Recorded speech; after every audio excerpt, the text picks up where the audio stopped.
Hey everybody, here we go, day 2 of my little 5-minute shorts that I'm committing to doing this year. So today I want to talk about Joseph. Joseph, we don't know too much about him in the Bible, but what we do know is very impactful. Not a lot is written about him except in Matthew 1 and 2, and I think it just shows so much what a godly character of a man should be if we just look deeply into who Joseph was. Because yesterday I talked about destiny, like what are you created to do on this earth? What is your purpose? We know God creates everything for a purpose to glorify Him. So this year we're going to be searching out our destinies, but also just realize that we are human beings, not human doings. So before we find out what our destiny is, I feel like we should find out who we are as people, or who we should be, and tweak it to become more godly, more like Jesus. So I think Joseph is a good example of that. So I'm just shout out to all the single women if y'all are looking for a husband. I think Joseph would be a good example of what kind of character to look for. So let's start in Matthew chapter 1. It says, Joseph was a righteous man and full of integrity. So I really like that. Righteous is a cool word, but it just really means to do what's right. So Joseph did the right thing. And I can remember my mom my whole life telling me, it doesn't matter if everyone else does the wrong thing, you do the right thing. So that kind of stuck in my head, and I always try to do the right thing in every situation. I don't always make it 100%, but we're still trying and we're still growing and we're still learning. But it also said he's full of integrity. I like that. Truthful, honest in business, honest in life, honest in relationships. How many people can you just count on one or two hands that you know personally that are righteous and full of integrity? So when Joseph found out Mary was pregnant, at this time he didn't know that she was with child from the Holy Spirit. So the law said you can bring her in the middle of the town, you can stone her. But Joseph said, when he learned of her pregnancy, he secretly planned to break the engagement because he didn't want to disgrace her. So that says a lot about his character. He was loving. He didn't want to disgrace his wife, because back then when you're engaged, it's almost like being married, and you had to get a divorce contract to break it off. And so he didn't want to disgrace her. He didn't want to degrade her.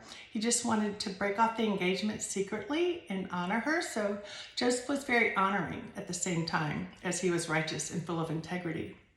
But then we know the angel of the Lord appeared to him and said, don't be afraid to take Mary as your wife. And when he heard that instruction from the Lord, this says a lot about Joseph. He immediately obeyed. He immediately took her into his home. And then the next thing it says about Joseph was they refrained from having sex until she gave birth to her son. So that just shows Joseph was long-suffering, he was patient, he was probably a very kind and gentle soul. He wasn't demanding, he wasn't entitled. He was just trying to do the will of the Lord and glorify God. And then later in chapter 2, it says he had another dream and an angel gave him more instructions. He said, get up now and flee to Egypt. Take Mary and the little child and stay there until I tell you to leave. For Herod intends to search for the child and kill him. So then what it says that Joseph did, that very night he got up, took Jesus and his mother, and made their escape to Egypt.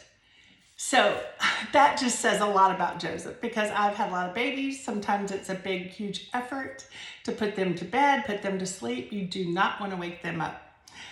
But Joseph immediately woke up Mary, woke up Jesus, and immediately obeyed the angel and the instruction from the Lord and fled to Egypt and saved his life. Because he didn't argue, he didn't figure it out in his mind, he didn't think, oh my goodness, they need more sleep before we make this long journey. No, he just obeyed quickly. And that's the kind of man that we should be. That's the kind of person in general we should be. The ones that hear the voice of the Lord and obey quickly. But Joseph isn't the only person in the Bible that obeyed quickly, because later on in Matthew chapter 4, when Jesus called James and John and Andrew and Peter, they dropped their nets and left everything behind to follow Jesus. And it also says, and at once they left their boat and their father and began to follow Jesus. So even though Joseph seems underestimated, underappreciated, undervalued, maybe some of you watching feel underappreciated, underestimated, undervalued. But actually I wore this coin, this gold coin today, to just tell you and declare over you, you are of great value to the Lord as a human being, just who you are. Your character, I just pray that we all just receive the character of Jesus into our hearts, into our souls, into our lives, because you are appreciated, and you have great value to the Lord. Have a nice day.